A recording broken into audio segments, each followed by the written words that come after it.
The morning Clara was sold, the sky hung low and gray over the Turner Creek settlement, as if even heaven wanted to hide its face. The frost clung to the wooden fence rails, and a cold wind swept across the fields, tugging at her thin shawl. Her mother hadn't looked at her once that morning. Her father, stiff and bitter from debt and drink, had already struck the deal. Clara's fate had been sealed before she had even been told. She stood beside the wagon, her hands clasped tight before her, trying to keep them from trembling. Her family's farm had been dying for years. Poor soil, too little rain, and too many mouths to feed. Her father had borrowed from everyone in town, and now the collectors had begun knocking. There were whispers he'd lose the land. That morning, when the rancher rode up the path, the whispers became truth. Eli Turner wasn't a stranger. Everyone in the county knew him, the quiet widower who owned the Turner Ranch, 40 miles north. Some said he had more land than he knew what to do with. Others said the silence in his house was enough to drive a man mad. He had lost his wife and infant son 5 years ago in a fever outbreak, and since then he'd spoken to no one unless necessary. But the ranch needed help. He couldn't do it all alone. Clara didn't know what arrangement her father had made, only that she'd been called a good worker, obedient, and won't give you trouble. She'd also heard the word that broke her, Barren. The men had spoken it so casually as if it were no more than a flaw in a horse. Her father didn't even deny it. He just stared at the ground, his jaw tight. She remembered when the town doctor had told her years ago that she might never have children. She had been 16 then, with dreams of a family of her own, and she'd cried for nights. Her mother's disappointment had been sharp, a wound that never healed. After that, Clara had become invisible in her own home. No suitor stayed long once they heard the rumor. She cooked, cleaned, worked the fields, but it was never enough to make her worth keeping. Now, as Eli dismounted and handed her father a folded envelope, she realized this was the end. 2 horses and a wagon of grain, that was her price. She tried to meet her mother's eyes, but the woman turned away, busying herself with the hem of her apron. Eli looked at her quietly, his weathered face unreadable. He was not cruel, but his eyes carried the heavy stillness of a man who had lost too much. When he spoke, his voice was rough, as though unused to kindness. "Pack what you need. We leave before sundown." She nodded, her throat too tight for words. The journey north was long and silent. The only sound was the creak of the wagon and the crunch of frozen earth beneath the horses' hooves. Clara sat across from him, clutching her small satchel. Just a change of clothes, a comb, and the tattered Bible her grandmother had given her. Each mile took her farther from the home that had never wanted her, and closer to a man who owed her nothing. As night fell, the first stars appeared over the dark plains. Clara stared at them, remembering how she used to wish on them as a girl, for love, for belonging, for a family that saw her. Now she was being taken to a stranger's house to live as something between a servant and a wife. She whispered a silent prayer, not for freedom, but for a place to rest her heart, even if only for a little while, and far ahead. The lonely rancher beside her kept his eyes on the horizon, unaware that this woman, traded away in shame, would one day become the light that saved him. The Turner Ranch sat on a wide stretch of land bordered by pale cottonwoods and long miles of emptiness. The house, though sturdy, felt as hollow as its owner. Its walls had heard more silence than laughter, and the dust that gathered in the corners was a quiet reminder of all that had been lost. Eli Turner lived by habit, not hope. Each morning before dawn, he rose from his bed, brewed his coffee, and rode out to check the fences and cattle. Work had been his only companion since the day fever took his wife, Mary, and their newborn son. He'd buried them beneath the tall oak near the ridge where the wind always blew soft. Since then, he'd spoken to no one unless necessary. The townsfolk had long stopped inviting him to gatherings, and he didn't mind. Solitude was easier than the ache of memory. When he'd agreed to take Clara, he hadn't been seeking a wife. He told himself he needed another pair of hands. Someone to keep the house, cook meals, tend the chickens. The debt he'd cleared for her father had been a fair trade. He expected no affection, No companionship and certainly no conversation. He only hoped she wouldn't cry. But when she stepped down from his wagon that cold evening, her quiet broke something in him. She looked so small standing in the yard, her shawl wrapped tight, her eyes unsure of where to rest. He had seen many women in his life, but none who carried sorrow so gently. It wasn't bitterness in her face. It was the tired grace of someone who'd been blamed for things she couldn't control. "This way," he said, taking her satchel and leading her toward the house. His voice startled her, soft but rough-edged. She followed silently. Inside, the house smelled of pine and smoke. Everything was neat, functional. No curtains, no color, only what was needed. The spare room was plain but clean, a narrow bed, a small dresser, and a single window looking toward the pasture. She murmured a thank you, barely audible. "There's stew on the stove," Eli said after a moment. "You can eat when you're ready. Tomorrow I'll show you the chores." She nodded. He hesitated, unsure if he should say more, then retreated to his own room. That was how their first night passed, two strangers separated by walls and grief. Days followed in quiet rhythm. Clara rose early, swept the floors, mended what needed mending. She moved like someone afraid of taking up too much space. Eli, true to his nature, spoke little. He noticed her hands, though, how careful they were, how she never wasted emotion. When she cooked, the house smelled faintly of cinnamon again, something he hadn't realized he missed. She even hummed sometimes, so softly he could barely hear. At supper, he'd catch her glancing at him across the table, uncertain whether she should speak. One evening, he surprised himself by asking, "Do you miss town?" Her eyes widened. She shook her head. "There's nothing there for me." He nodded, pretending not to understand what she truly meant. That night, Eli sat by the fire long after she'd gone to bed, staring into the flames. The house didn't feel as empty as it used to. Her presence had changed something intangible, like the faint scent of spring carried on cold wind. He didn't know what to do with it. He told himself he'd done her a kindness by taking her in, but as days turned into weeks, he began to realize the truth.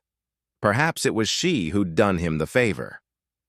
She worked without complaint, never asked for more than what she was given, and yet somehow, her quiet strength eased the heaviness that had sat on his chest for years. Eli Turner had lived like a ghost for half a decade. Now, for the first time, the ghost began to stir. The woman the world had called Barren had unknowingly sown the first seed of life in his heart. The days that followed were colder than Clara could have imagined, not only in weather but in spirit. Winter swept across the prairie, bringing biting winds that howled through the cracks of the old house and made the lanterns flicker. Inside, the silence between her and Eli was a living thing, thick, heavy, and often louder than words could ever be. Each morning began before sunrise. Clara would wake to the faint sound of Eli's boots on the porch as he headed to the barn. She would stoke the fire, warm yesterday's coffee, and prepare a simple breakfast. Bread, eggs, sometimes bacon if the smokehouse hadn't frozen.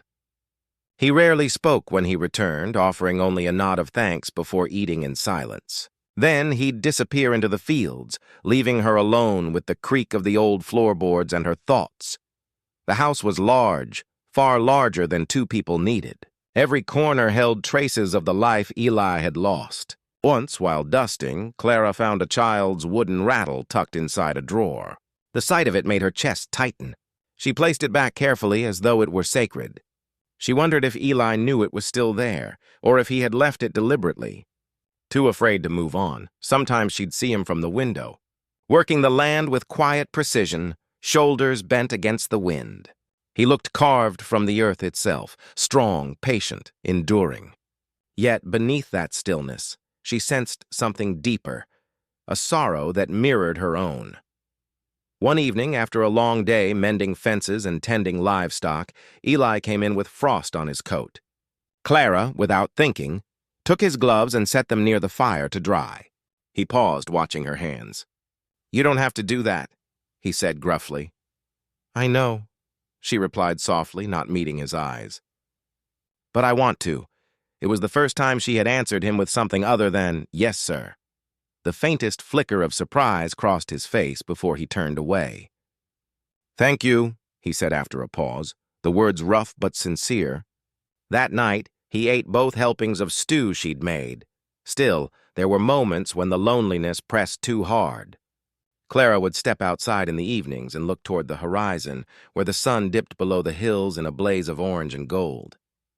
She thought of her family, of her father's hardened expression and her mother's silence, and wondered if they ever thought of her. The ache in her chest said they did not. The only comfort she found was in her work. She cleaned until the house began to feel like hers in small ways: fresh curtains, polished wood, flowers in a jar by the window. It wasn't much, but it was something alive, something warm. Slowly, the edges of Eli's solitude began to blur. He started leaving small kindnesses in return. Extra logs stacked by the door before dawn, a mended strap on her boots, a new shawl left neatly folded on her chair one morning without a word. He never said why, but she didn't need him to. Every gesture spoke of care he didn't know how to express aloud. One night, a storm rolled in, fierce and sudden. The wind rattled the windows and thunder cracked like gunfire. Clara woke to find water seeping under the door. She rushed to the main room only to see Eli already there trying to seal the leak. When he saw her, he barked, "You should stay in your room!" But his tone wasn't anger, it was fear. Together, they worked through the night, holding the boards and keeping the fire alive. When it was over and the dawn light crept through the soaked curtains, Eli turned to her, exhausted. "You did well," he said simply. It wasn't much. But to Clara, those words felt like sunlight breaking through clouds. For the first time since she'd arrived, she felt seen, not as property or pity, but as a person. The cold between them began to thaw, one word at a time. By the time spring brushed color back across the prairie, Clara had begun to find a fragile rhythm to life on the Turner ranch. The land was greening again, the cattle grazing farther out, and birds had returned to the fence posts, singing into the dawn. Though Eli still spoke little, there was a quiet understanding between them now, an unspoken peace. She no longer feared his silence. She'd learned to read the gentleness beneath it. One Saturday morning, Eli hitched the wagon and said they'd ride into town for supplies. Clara hesitated. She hadn't been back since the day she was sold. The thought of the townsfolk's eyes on her made her stomach twist, but she only nodded, wiping her hands on her apron. "Yes, Mr. Turner." He looked up from tightening the reins. "Eli," he said gruffly. "If you're to live here, you can call me Eli." The words warmed her more than she let on. "All right, Eli." It felt strange on her tongue, but right somehow. The town hadn't changed. Dusty streets, chatter spilling from the saloon, and the bell clanging outside the general store. Yet to Clara, it felt like stepping into a past she no longer belonged to. As she climbed down from the wagon, conversations faltered. Faces turned. She caught the looks, some curious, some pitying, others cruel. She walked with her head low beside Eli, gathering sugar, coffee, flour. The shopkeeper, Mrs. Danner, forced a thin smile. "Haven't seen you around in some time, dear. Heard you've been keeping house for Mr. Turner." Clara managed a polite nod. "Yes, ma'am." The woman's eyes narrowed, voice dropping.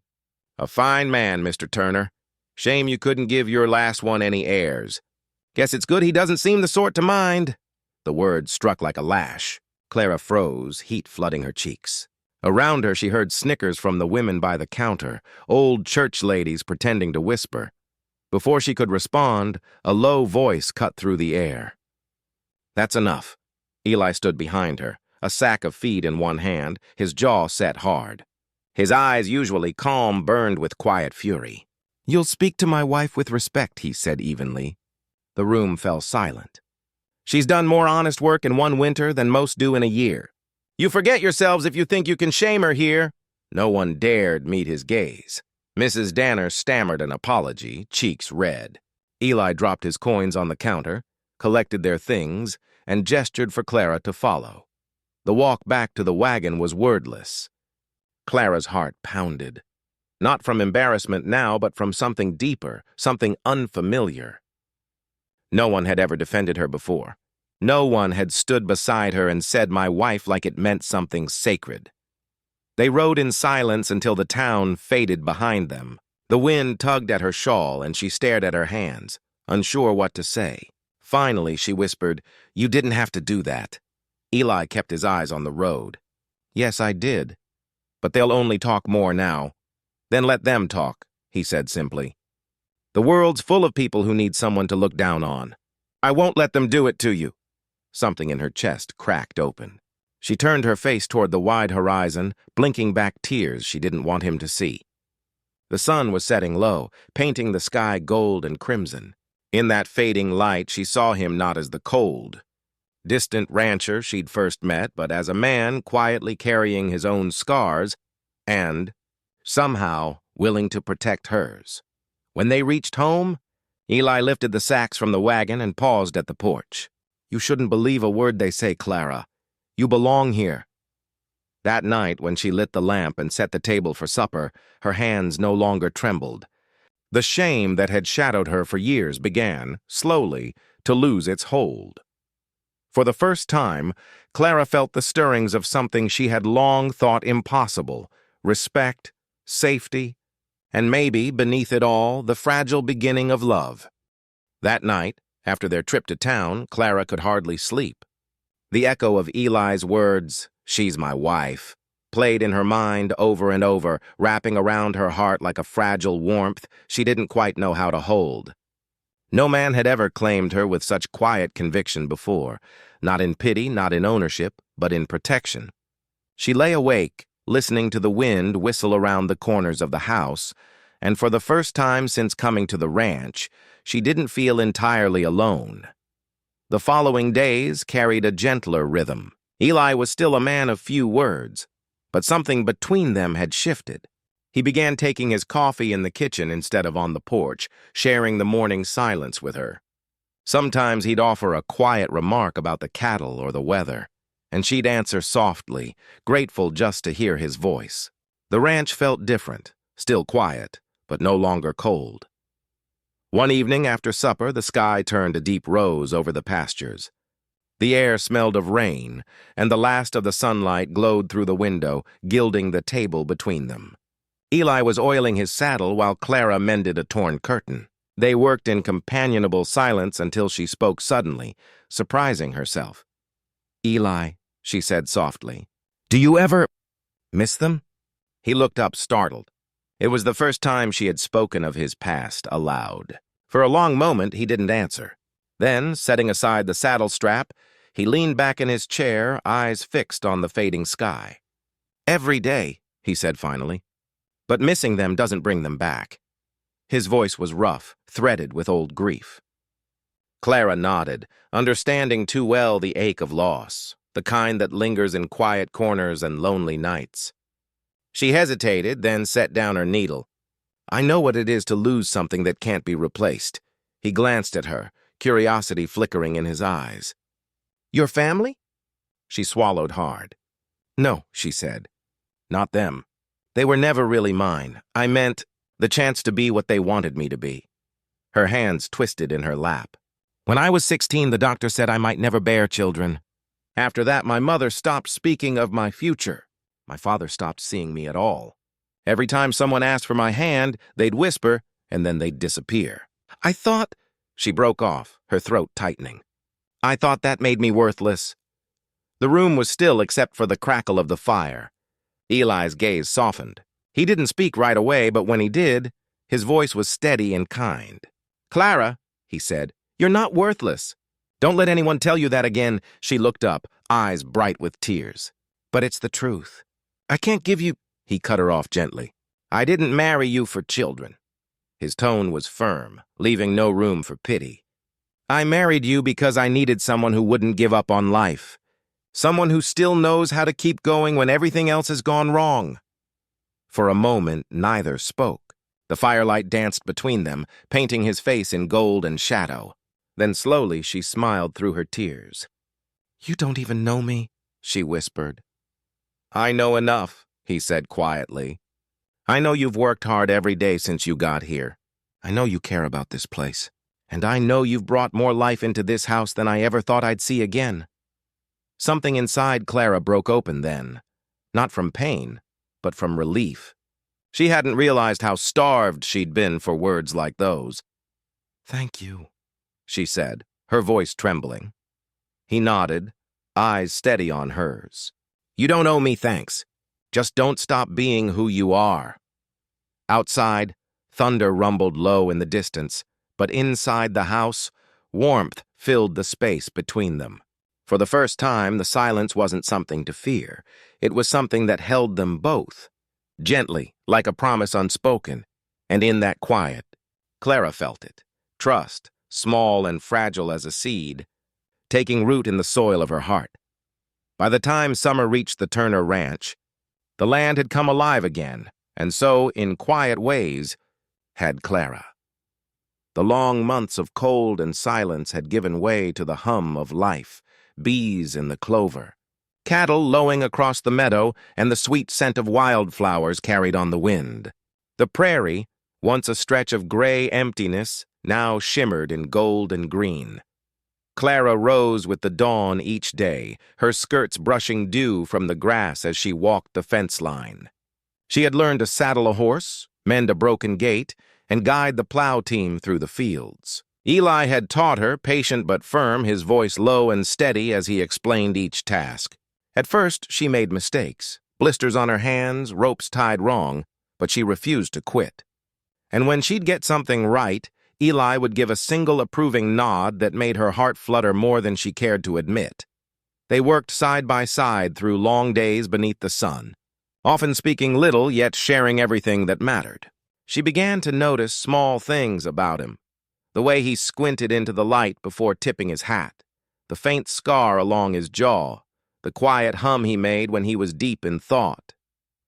He was not a man given to easy smiles, but sometimes, when she'd laugh at her own clumsy mistakes, she'd catch the ghost of one tugging at his mouth. It made her chest ache in a way both sweet and strange. In the evenings, they would sit on the porch, the air cooling and crickets beginning their song. Clara had started planting flowers near the steps, a wild mix of prairie daisies, sunbursts, and sweet alyssum. She wanted to see color again, wanted to give the house something that felt alive. Eli had raised an eyebrow at first, but never stopped her. One evening, when the first blooms opened, she found him standing there alone, gazing at them. "It looks different," he murmured. "Better." That one word, better, was worth every thorn and blister. The rhythm of their days began to knit something invisible between them. When she cooked, he made sure the firewood was stacked. When he rode into the far pasture, she packed lunch without being asked.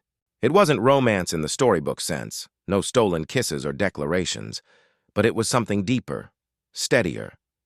They were learning to belong, both to the land and to each other. Yet beneath the quiet comfort, Clara carried a fear she couldn't quite silence. What if he grew tired of her? What if someday he wanted more, something she could never give? But each time doubt whispered in her ear, Eli would do something that gently pushed it away, leaving his hat by the door instead of on the porch, letting her take the lead when her ideas worked better, even fixing a small patch of roof she'd complained about leaking near her window. It was as though, without words, he was saying, "You matter here." One evening, as they sat together watching the sun sink behind the hills, Clara spoke softly. "Do you ever think the land remembers?" Eli looked at her, puzzled. "Remembers?" She nodded. "All that's happened on it. The people who've walked it, loved it, heard on it. I think it does. I think it keeps those stories. Somehow." He was quiet for a long while, then said, "Maybe. If that's true, then this land's seen its share of sorrow. But maybe now, it's ready for something else." Clara smiled faintly. "Like healing?" He met her gaze, his expression softening. "Yeah, like healing." The last light of day caught in his eyes, warm and golden. For a heartbeat, she couldn't look away. Something wordless passed between them, something fragile, growing, and real. That night, as she lay in bed, the scent of wildflowers drifted through the window. For the first time in years, she felt at peace. Not because life had become easy, but because at last it felt like it was hers. The summer that had brought life to the prairie also brought hardship. Weeks without rain had left the fields brittle, the grass brown and brittle under the sun, and the cattle thin and weary. Clara watched the crops with mounting concern. She could feel the tension building in Eli as well, even though he tried to hide it. He rose earlier each day, riding farther into the pastures, checking fences, wells, and the livestock, muttering calculations and remedies under his breath. Clara worked beside him as best she could. She fed the chickens, repaired the fences, and helped move the weaker cattle closer to water. But despite her efforts, she could see the worry in his eyes deepen. He had carried so much alone in the past, and now he was fighting a battle he feared might be unwinnable. One sweltering afternoon, Eli returned from inspecting the northern pastures, his horse stumbling from exhaustion. The man himself looked even more worn, sweat and dust covering him. Clara rushed forward. "Eli, you need to rest," she called, placing her hands on his arms. He shook his head, stubborn as always. "I can't afford to rest," he muttered. "If I don't check the stock, we'll lose them all." Her heart ached at the sight of him. She wanted to take the burden from him, but she knew there were limits she could not cross. Finally, she said softly, "Then let me help. Let me share this work. You don't have to bear it alone." For a moment, he just stared at her, the weight of pride and grief warring in his expression. Then, without a word, he nodded and allowed her to accompany him. Together, they trudged through the dry fields, repairing broken fence posts and hauling water. The heat beat down mercilessly, and Clara felt her strength waning, but she pressed on. She could not allow Eli to shoulder this alone. That evening, when the last of the cattle were secured, Eli sank onto the porch steps, his shirt soaked through and his hands trembling from exhaustion. Clara brought him water, setting the cup carefully in his hands. He drank without speaking, and for the first time, she saw the vulnerability beneath his stoic exterior, the raw fatigue and fear of a man who had lived too long with loss. "Eli," she whispered, kneeling beside him. "You don't have to do this alone. I'm here. We can face this together." He looked at her, eyes heavy, voice barely above a whisper. You don't know what it's like. Losing everything you care for. I can't fail again." "You won't," she said firmly, gripping his hand. "Not while I'm here. We'll get through it. Together." That night, a storm broke over the ranch. Rain finally poured, drenching the thirsty land and filling the troughs. The sound of water pounding on the roof and drumming across the fields was almost miraculous. Clara and Eli stood at the edge of the porch, hands still intertwined, feeling the wind and rain wash over them. It was exhausting, frightening, but it was life returning. In the days that followed, Eli began to ease, trusting Clara more with the work and even allowing himself small moments of rest. The drought had tested him, tested their bond, and in the end, it had reminded them both of what mattered, their resilience, their partnership, and their growing reliance on each other. That night, as the storm subsided and the prairie glistened under the moonlight, Eli whispered to Clara, "You're the only thing keeping me alive." The words were raw, unpolished, and completely honest. Clara felt warmth bloom in her chest, a fragile, sustaining flame that promised hope, not just for the ranch, but for the lonely hearts that had found each other amidst hardship. In that moment, they both realized some tests of faith were not meant to break them, but to reveal the strength of what they had found in each other. Months had passed since the drought, and the Turner Ranch had begun to thrive again. The fields, now soaked and verdant, stretched far into the distance, dotted with grazing cattle and wildflowers swaying in the wind. Clara had grown confident in her work, and Eli, once distant and withdrawn, had begun to share moments of quiet contentment with her. The bond between them, forged through hardship, was strong, yet the past, as it often does, refused to stay buried. One afternoon, a cloud of dust rose from the road leading to the ranch. Clara, carrying a basket of eggs, paused on the porch. A familiar carriage rolled up, creaking under the sun's weight. Her heart sank as she recognized the passengers, her family. Her father, weathered yet arrogant, and her mother, who avoided her gaze but could not hide her curiosity. Even her younger brother, now grown, peered out from the back seat. Clara set the basket down, steadying her hands. She hadn't expected them. She had hoped they had forgotten her, but here they were, riding into the home she had fought to make her own. Eli, noticing the carriage, stepped onto the porch, his stance protective and resolute. They dismounted, speaking hurriedly among themselves before turning their eyes toward Clara. Her father's voice, sharp and demanding, cut through the air. "We've come for what's owed." Clara's pulse quickened, but she stood tall. "You sold me once," she said steadily. "You will not take me from the life I've built. I am no longer your property." Her mother flinched but said nothing. Her brother shifted uncomfortably. Eli stepped forward, his tall frame imposing, his voice calm but unwavering. "Leave," he said. "Whatever debts or grievances you claim, they do not extend to her. You are not welcome here." Her father's eyes narrowed, lips pressed tight. "She belongs to me. She belongs to herself," Clara interrupted, her voice gaining strength. "And to this ranch which I have worked to sustain. You have no claim here." A tense silence fell over the porch. The prairie wind rustled through the trees as if holding its breath. Then Eli spoke again, more forcefully. "You hear her? Now leave." Clara's family hesitated, but the firmness in his tone and the unwavering support in his stance left no room for argument. Reluctantly, they climbed back into the carriage, their faces a mixture of anger, shame, and disbelief. As they drove away, Clara felt a weight lift from her shoulders. She had faced the people who had once defined her, and she had stood strong. Eli reached for her hand, his touch warm and steady. "Are you all right?" he asked softly. Clara nodded, tears pricking her eyes. "I am, because I am not alone anymore." That evening, they walked the fields together, the sun low and golden, casting long shadows across the pasture. Clara spoke of her past, not in shame, but in reflection, recounting the years of isolation, the whispers of neighbors, the sting of rejection. Eli listened, holding her hand, letting her words settle between them. "You've endured more than most," he said finally, voice low. "And yet here you are, still standing.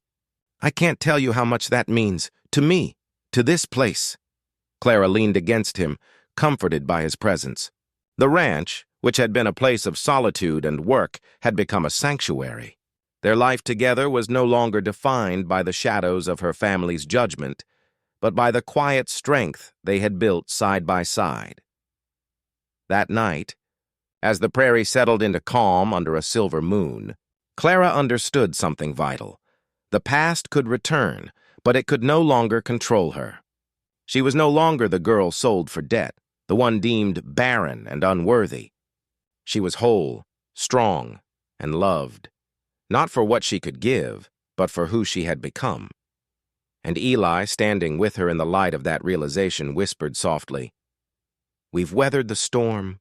Together we can face anything, for the first time in years." Clara believed it, because she had learned the truth that would carry her through the rest of her life. She was not defined by those who abandoned her, but by the love and courage she had found on her own terms. The prairie was alive with the golden glow of late afternoon as Clara and Eli walked along the edge of their fields. The long weeks of toil, worry, and even fear had settled into a gentle rhythm. The drought had ended, the crops were thriving, and the Turner Ranch was beginning to feel like more than just a home. It was their life, built together from hard work and quiet understanding. Yet despite the stability and growth, Clara carried a quiet worry.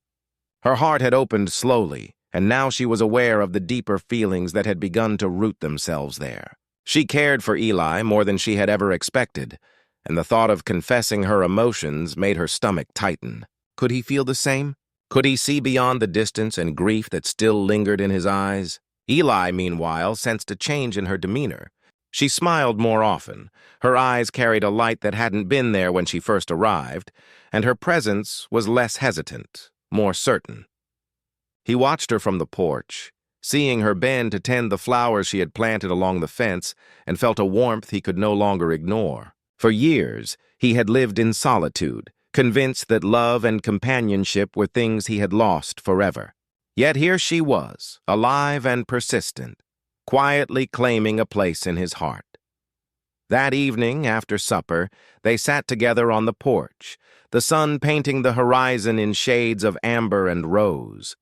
Clara fiddled with the hem of her apron, her mind racing with unspoken words. Finally, she turned to him, her voice barely above a whisper. "Eli, I need to tell you something," she began. He looked at her, the faintest crease of concern on his forehead. "Yes?" he prompted. She hesitated, then spoke the truth that had grown within her, nurtured by months of shared hardship and understanding. I love you. Not for what you give me or for the security you offer. I love you, Eli. I have since the first day you defended me, and every day since then, that love has only grown." Eli's eyes widened slightly, and for a moment he was silent. The wind stirred the wildflowers at their feet, and the prairie seemed to hold its breath. Then, slowly, he reached for her hand, his rough fingers covering hers with a gentle firmness that belied the emotions within him. I felt the same," he admitted, voice low but unwavering. "I didn't know how to say it at first. I thought my heart had closed for good. But you've proven me wrong, Clara. You've brought life back to this place, and to me. I don't need children to feel complete. I don't need the world's approval. I need you."